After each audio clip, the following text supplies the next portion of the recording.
So number one, with parents, when you're telling your son something or several things, you've lost them. Period. You've lost them.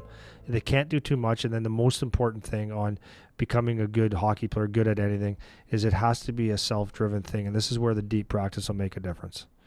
Deep practice, if we really want to, if I could use one word to describe it, it's tedious. It's not really necessarily fun. When you're like, if you think of a jiu-jitsu guy trying to get someone in a hold, right? They'll spend hours and hours, or getting out of a hold. They'll spend hours and hours just on one little thing to get out of a hold, to be good at doing that. And it's the same as hockey. There's little pieces that you're going to have to work on. It's tedious. So let's say for shooting, I'll say it's shooting off your inside foot, which is one of the hardest shots. There's a couple little things that I'm gonna just say real quick. Not that everyone's gonna understand. So when it's the puck placement is the number one thing when you're shooting a puck. Puck can't be too far outside your body, can't be too far in front, can't be too far behind. As soon as it goes behind your toe, behind your toe, you've lost power. You're telegraphing a shot, doesn't work. In the release, the timing of the release is not going to work. It's too telegraphed. You're not going to get the power either. There's a part of the stick that you have to shoot off of. There's a downward pressure that you have to put on your inside foot. The timing of the stick and your foot landing at the same time is critical, and then it's a follow through. So those are the steps. Those are like 5-6 quick little steps. So you can't do them all at once. So what I do with someone when they're doing that part is I make sure that, like, it sounds boring, but your first step is what? Puck placement.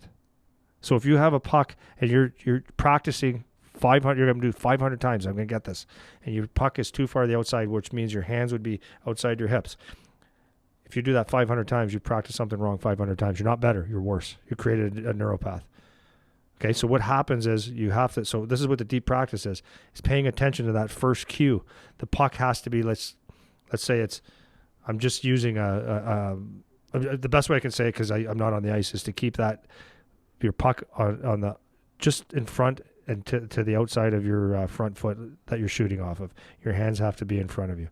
So that's the first thing. So that's where we're going to start the puck. That's where we're going to collect the puck, and you do not shoot the puck until it's there. And then you figure out that piece right there. So what happens is you're going to do it wrong several times. I don't care how, because I do this with professionals, and they're like, okay, no, it's not right. And we fix it until they get it right. And then you see the aha movement all the time. But what happens in that, the beautiful thing that happens, some guys quicker than others, is that they sit there and they say, okay, so this is the major thing. Don't just shoot the puck. Okay, where does the puck need to go? That's a question. Your brain is starting to do this, starting to fire. And then as you put it there and you shoot the puck and you say, that was good, that was bad, what do I need to fix? What happens is your neurons are firing, and it's going through that muscle, it's called pathways, I guess we'll call it. But in those pathways, the muscles are firing a wire, and they insulate that wire just like you would in electricity. The thicker the wire is insulated, the faster things travel through. So what insulates your neurons when you do this are called myelin sheaths. Okay, so little fatty acid that just builds like sausage,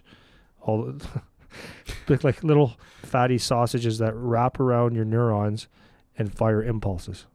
So that doesn't get built. Like, so you like Einstein, when they opened up his brain, they could see the parts of all his thinking because the myelin was just a big fatty acid, right? Like all these fatty acid myelin sheaths. So that's what happens when you're doing the skill building, is the more that you can build those myelin sheaths, big, thick, fat myelin sheaths means skill. That's what it means. So without doing the struggle, the myelin sheaths aren't built. Without the myelin sheaths, you don't have skill. Mm-hmm. So it's very, very, very important to take those steps and just hone in, make the corrections. It's tedious, it's monotonous, but it's actually what works. Yeah. Well, I think one thing that I wanted to touch on too is, or get your opinion on. So if you're a kid, especially if you're a kid, and you don't necessarily have the knowledge base to diagnose the problem, right? So if you're watching a kid, you can say, okay, puck placement was off, your balance was off, out of power, whatever, telegraphing, all these things you're just saying. If you don't know how to diagnose that problem, what kind of process can you go through? Like if you're shooting pucks in the driveway, right? Yep. What's the process you go through if you're 12 trying to get a better shot, and you're trying to do this. You want to do deep practice. What do you do? Yeah, no, that's a great question. No, so first of all, let me qualify that with when you're shooting pucks, shoot a bunch wrong. It's okay, especially when you're young. First thing is do this because you love hockey. Because if you don't love the process, you're not going to do the deep practice anyways. So it's number one is shoot pucks, skate, get out there and play 3-on-3, whatever it is. Play hockey as much as you can. Get good basic fundamental skills so that you have an idea. I always say that if someone comes for a shooting lessons and the shooting lesson, they haven't shot 10,000 pucks yet, there's no point coming to see they don't me need to be here. Yeah, exactly. Because you remember, like if you take someone, you learn how to eat. Everyone learns how to eat, right? But when you're a baby, here's a really good example of actually how the myelin sheath works in deep practice. Even the babies don't know it. So what happens when you give a baby food when they're young is they grab it and it's all over their face. Remember Charlie? He was so cute. Yeah. I have to mention Charlie, everyone. Yeah. So anyways, but then they get a spoon, right? And they grab the spoon like it might be like this. It could be like that. And they don't know how to dig use in it. And they miss their head because the myelin sheaths, the neurons, they aren't firing the right way. They don't know. They've never done this. They don't have it yet. It's like learning a new language. It doesn't work till they practice over and over because a kid is actually trying like, okay, I want to have the food in my mouth without saying those words. Then eventually after a month, 2, 3, 4 months, they're grabbing the spoon properly and they can go like this and put it in their mouth for the most part. And then you get better at it. No one's sitting there saying, okay, bend your knees, bend your elbows, put the oatmeal in your mouth. Now that you figure it out. So that's number one. So now as we get better, no, I really want to get good at my shot or whatever it is, like you just said. The number one thing is ask yourself questions. That's all you have to do. So I was not taught one thing by one person as far as skill goes or really hockey.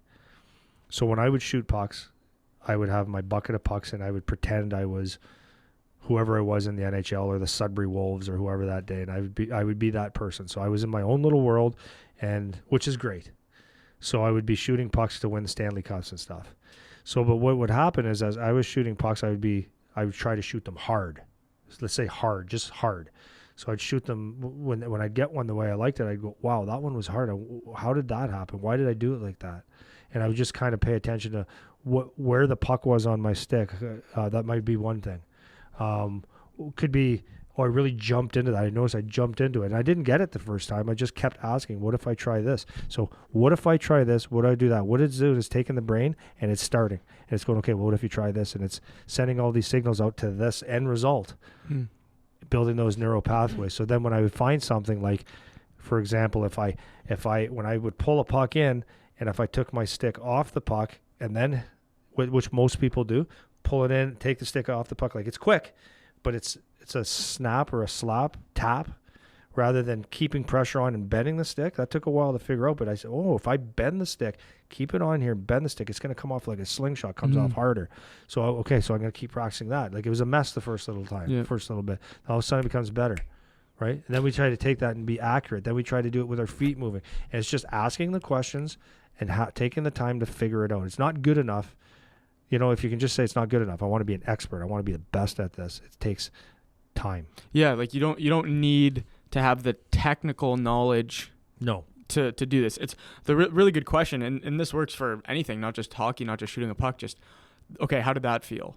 Yeah. Right. So and a good rule of thumb too, not always true, but for the most part, if it feels wrong, like something's probably wrong. It's wrong. Right. No, because what you'll do is you'll notice, and I find this in the gym a lot too. Like if you do a movement the wrong way, it doesn't feel right. It doesn't feel right. If you do it the right way for the first time, it feels different, but it doesn't feel wrong. It feels comfortable. It feels different, but it feels comfortable. Right. Yeah.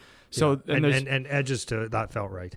Yeah. Like you know that you're on the right path, or you might even be like, like that. Yeah, exactly. And then you smile and you get happy. Yeah, what happens You do. And if you don't ask the question though, what happens is people say this all the time too. It's another thing that I like.